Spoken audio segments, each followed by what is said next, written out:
Welcome to another short grammar section in Norwegian. You have the PDF as usual for the file here, and then the PDF tend to be in Norwegian.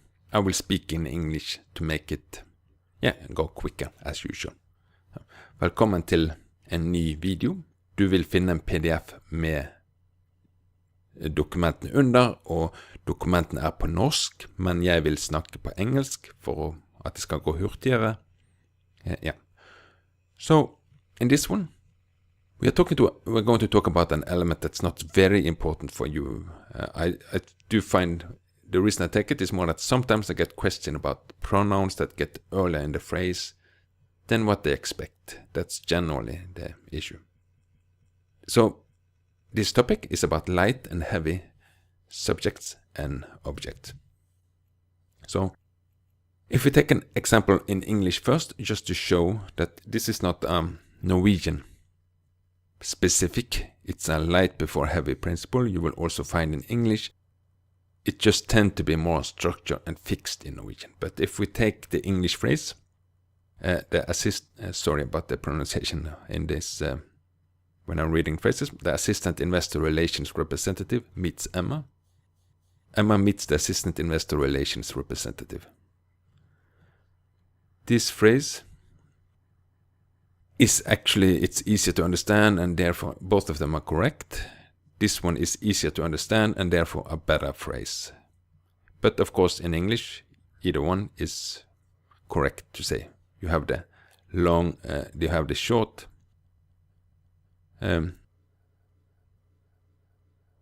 or light in this context, and then you have the verb, and then you don't have to focus so much. You don't need to understand every word of it. So if we have in Norwegian heavy subjects, objects, so this is the heavy one, and they tend to be, they're heavy if they are nouns like en bil, are long, or have tonation. So jeg treffer ofte mine venner. I often meet my friends. You have the standard structure that you are learning in Norwegian classes. Jeg møter aldri Erik. I never meet Eric. It's a name, sorry. So it gets after the phrasal verb. This is standard Norwegian structure. I sommer reiser ikke vennene mine. This, it's kind of more difficult because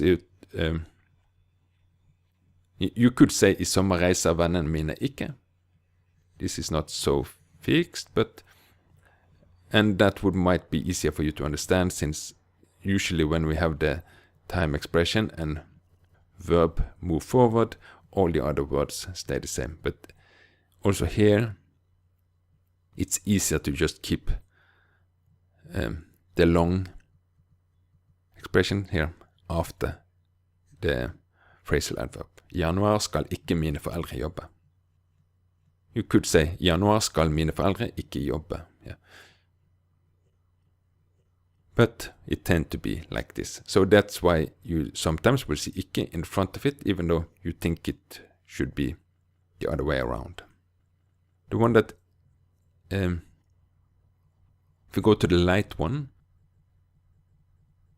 this is the one that generally gets the question. So again, the other one, you can choose either one. This is the one when people see these phrases, where light is nouns and object is pronouns without tonation. So for instance, jeg treffer ham ofte. This is the one that kind of confuses, and the reason I have this video is because the student asked about this one. You see, jeg treffer ofte ham. We tend to put ham in front of the adverb in this context, the object.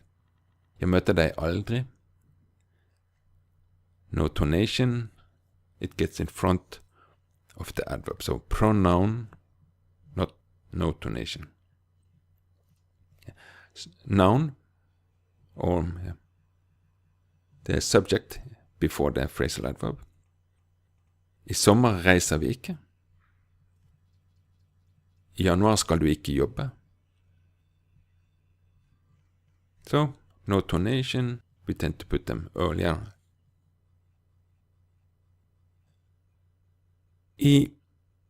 Sometimes you can get the same phrases. These are the same phrases, but I change the order. The italic is more just to show here. So this is if you have tonation of it. They are no longer light, but that changes slightly the meaning of the phrase. Jeg treffer ofte ham. I often meet him. Him with tonation, meaning I meet often other people, but not him. So that's the focus. Jeg møter aldri deg. I meet the other people, but I never meet you. Here you have the tonation of you. That's and then it gets after the phrasal adverb. I sommer reiser ikke vi. Here you have more focus on tonation on we, meaning other people are traveling, we are not. I januar skal ikke du jobbe. Yep. The rest of us is going to work, but yeah, you're not going to work. Just that's because it has tonation.